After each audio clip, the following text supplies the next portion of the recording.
అమరావతిలో శాశ్వత నిర్మాణాల కోసం 2018 డిసెంబర్‌లో ఏర్పాటు చేసినటువంటి సచివాలయాలకు సంబంధించిన ఐకానిక్ టవర్స్‌కి సంబంధించినటువంటి పునాదులన్నీ బయటపడుతూ ఉన్నాయి. గత 20 రోజులుగా ఇక్కడున్నటువంటి వాటర్‌ని బయటికి తీయడంతో ప్రస్తుతం ఈ పునాదులన్నీ బయటపడుతున్నటువంటి పరిస్థితి. ప్రస్తుతం సచివాలయానికి సంబంధించిన టవర్స్ నిర్మాణం జరిగే ప్రాంతం ఇది.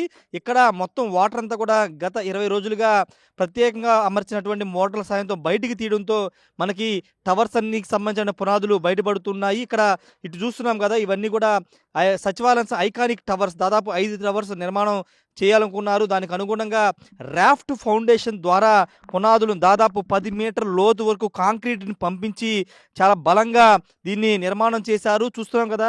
మొత్తం కూడా ఎంత లోతుగా టవర్స్ అంటే ప్రపంచంలో అత్యుత్తమ టెక్నాలజీ అయినటువంటి రాఫ్ట్ ఫౌండేషన్ ద్వారా ఈ పునాదులనైతే ఏర్పాటు చేయడం జరిగింది.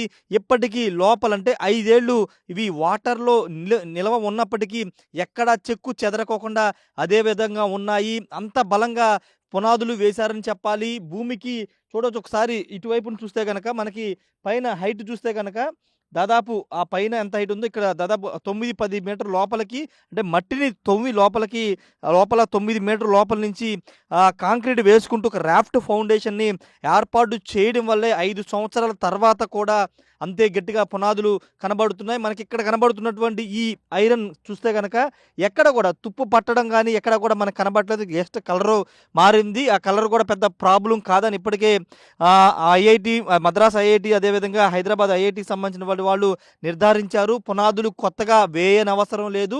ఉన్న పునాదుల నుంచే పనులు ఎక్కడైతే ఆగాయో అక్కడి నుంచి తిరిగి ప్రారంభించుకోవచ్చని చెప్పిన నేపథ్యం. ఒకసారి లోపలికి కూడా వెళ్దాం అటు. ఎలా ఉందో ఒకసారి కాంక్రీట్‌కి సంబంధించినటువంటి ఐరన్‌కి సంబంధించినటువంటి నిర్మాణాలు ఎలా ఉన్నాయి ఒకసారి చూపిస్తాను మీకు.